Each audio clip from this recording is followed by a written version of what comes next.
সমস্ত বিধানসভা জুড়ে রানিং এমএলএর বিরুদ্ধে চার্জশিট পেশ করছি আমরা। আজকের দিনে বরানগর বিধানসভার যিনি বিধায়িকা আছেন তার বিরুদ্ধে আমাদের চার্জশিট। এই চার্জশিট আমরা জনগণের সামনে নিয়ে যেতে চাইছি, জনগণকে জানাতে চাইছি যে কি কি বিষয়ের ওপরে আমরা জনগণকে সচেতন করতে চাইছি। যে চার্জশিটগুলো দিয়ে মানুষ 2026 সালের যে নির্বাচন, সেই নির্বাচনে কোন প্রতিনিধিকে তারা চয়েস করবে, কোন প্রতিনিধিকে তারা চয়ন করবে, আর যে চয়নের মাধ্যমে পুরো ভারতীয় জনতা পার্টি যে সোনার বাংলা তৈরি করার স্বপ্ন দেখছে এবং জনগণকে দেখাচ্ছে, সেভাবে বরানগরবাসীকেও আমরা বলছি যে পুরো বরানগরকে সোনার বরানগর তৈরি করার দায়িত্ব আমাদের এবং আমরা আগামী দিনে সেই কাজগুলো করব।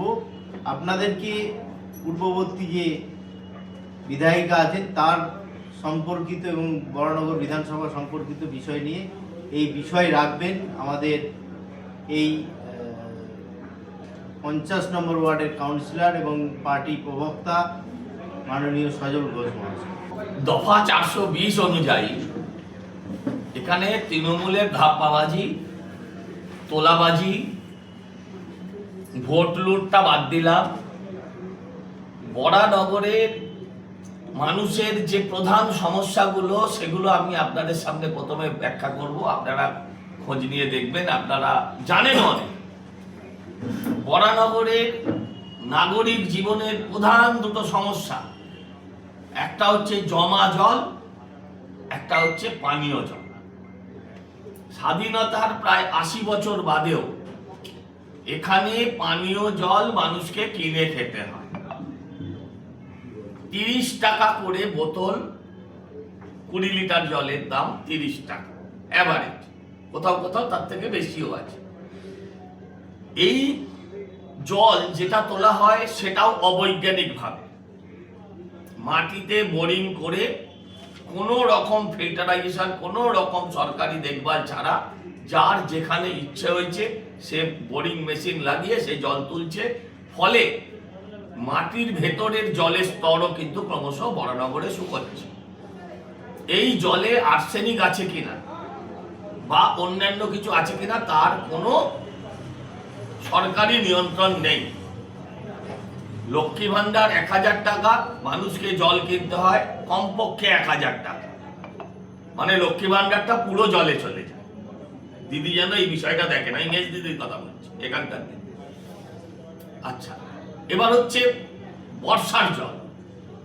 এই যেখানে আমরা এখানে চার্জশিট পেশ করছি তার পাশেই আমরা অনেক ঘটা করি হাইট, মানে রাস্তার উপরে অনেক ড্রেনেজ সিস্টেম তৈরি করা হলো, যাকে ডানলপ মোড় বলি, কিন্তু তাতে কোনো কাজ হয়নি। ওই ড্রেনের উপরে জল জমে থাকে।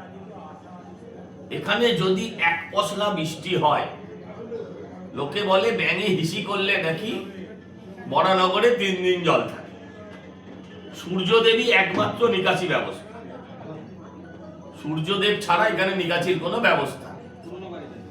অসহনীয় অবস্থা, মানুষকে ত্রাণ দিতে হয় এমন হয়েছে। এটা একটা মধ্যবিত্ত বাঙালি মানুষের জায়গা। স্বাধীনতার প্রায় 80 বছর পরে অ্যাড্রেস হচ্ছে কলকাতা, পিনকোড কলকাতা, পুরো বরানগরটা খোলা ড্রেনের জমা ভর্তি আছে। এর আগের দিন আমরা কামারহাটিতে দেখিয়েছিলাম যে কিভাবে খোলা রাস্তার উপরে জঞ্জাল পড়ে থাকে। এখানেও যদি আপনি যে কোনো 200 মিটার হাঁটলে ওই রকম একটা ওপেন ভ্যাট দেখতে পাবেন। পুরো বরানগরটাকেই ভ্যাটে পরিণত করা হচ্ছে। এছাড়া কাউন্সিলরদের নেতৃত্বে প্রমোটিং বেআইনি নির্মাণ, প্রমোটিং মানেই বেআইনি নির্মাণ, 100% বেআইনি নির্মাণ। ছোট ছোট গলির ভেতরে, 6 ফুটের গলির ভেতরে 6 তলা বাড়ি, বিল্ডিং প্ল্যানের কোনো মা বাপ। এখানকার সব তৃণমূলের ছোট বড় মাঝারিরা এই নির্মাণ শিল্পের সঙ্গে যুক্ত, প্রমোটিং শিল্পের সঙ্গে যুক্ত। কেউ অ্যাঞ্জিলারি আছে, মানে ইট বালি সিমেন্ট দেয়, আর বড়রা তারা ডাইরেক্ট প্রমোটিং করছে। এটা হচ্ছে এখানকার তৃণমূলীদের একমাত্র ব্যবসা। এখানে কতগুলো কারখানা আছে, ছিল, RIC, BI, ওয়াটার বক্স, কাটারপুলার, যেগুলো পুরো বরানগরের পুরনো ভোটার লিস্ট অনুযায়ী যে 2 লক্ষর ওপর মানুষের বসবাস, সেই মানুষের বেকারিত্ব দূর করে দিতে পারত। সেই ফ্যাক্টরিগুলো বন্ধ হয়েছে বাম আমল থেকে।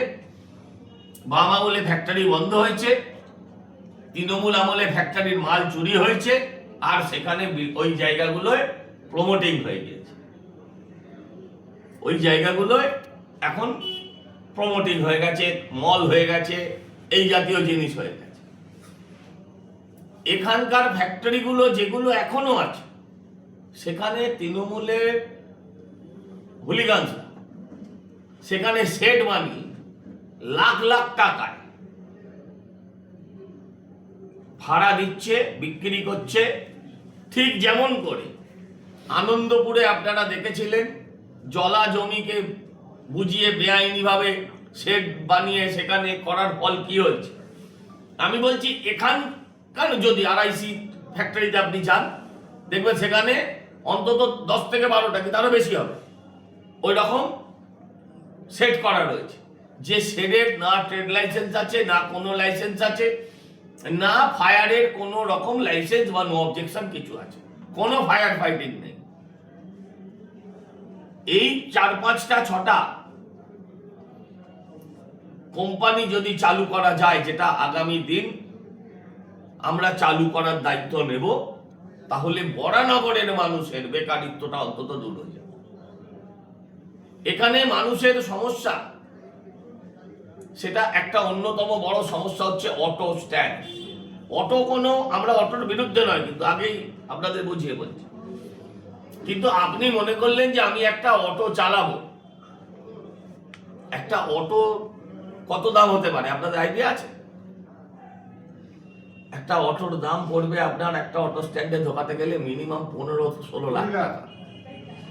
আপনি একটা 3.5 লাখ 4 লাখ টাকা দিয়ে একটা যদি পারমিট শুধু অটো নেন, তারপর এখানে ওই রুটে ঢোকাতে গেলে তৃণমূলের কেষ্টবিষ্টুদের 10 থেকে 12 লাখ টাকা করে আপনাকে স্ট্যান্ড প্রতি দিতে হবে। টোটোর ক্ষেত্রেও একই অবস্থা, একটা বেকার ছেলে টোটো চালাবে, তারও একই অবস্থা। আমরা এর আগে দেখিয়েছিলাম এখানে যে রুটে অটোগুলো চলছে, এবং তারপরে ব্যারাকপুর পুলিশ কমিশনারেটের যে মোটর ভেহিকলস ডিপার্টমেন্ট আছে, তারা রেড করে 11খানা অটো সিজ করেছিল।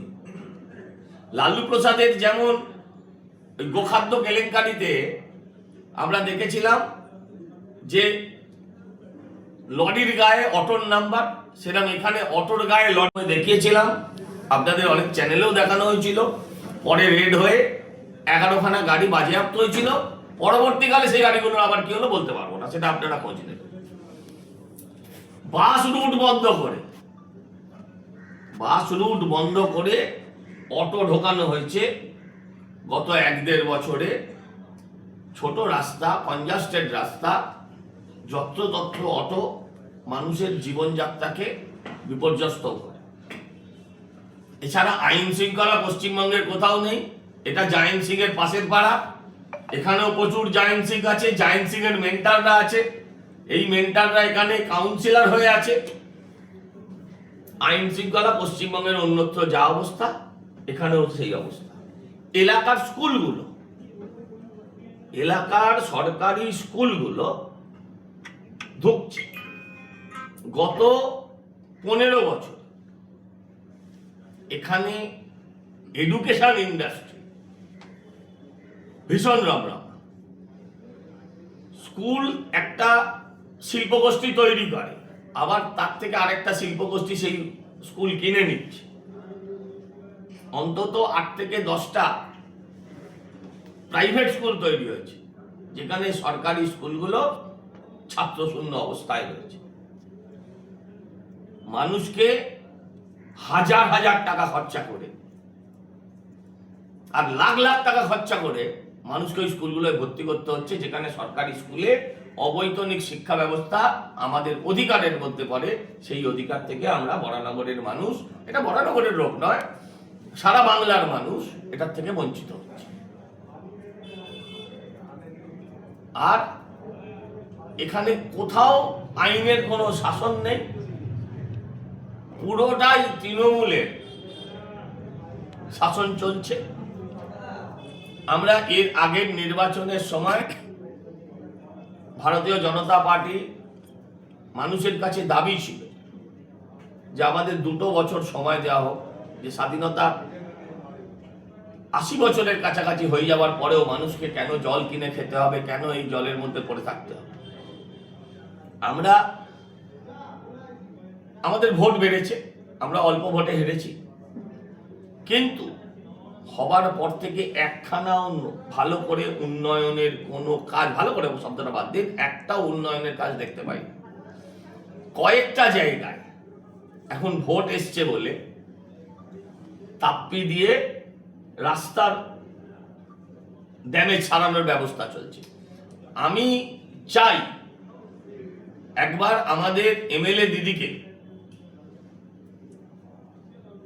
সাইকেল রিক্সা করে একবার পুরো বরানগরটা ঘুরে দেখুন, তারপর যদি ওনাকে অর্থোপেডিক ডাক্তারের কাছে না যেতে হয়, তাহলে আমরা ভারতীয় জনতা পার্টি আমাদের কোনো প্রার্থী দাঁড় করা।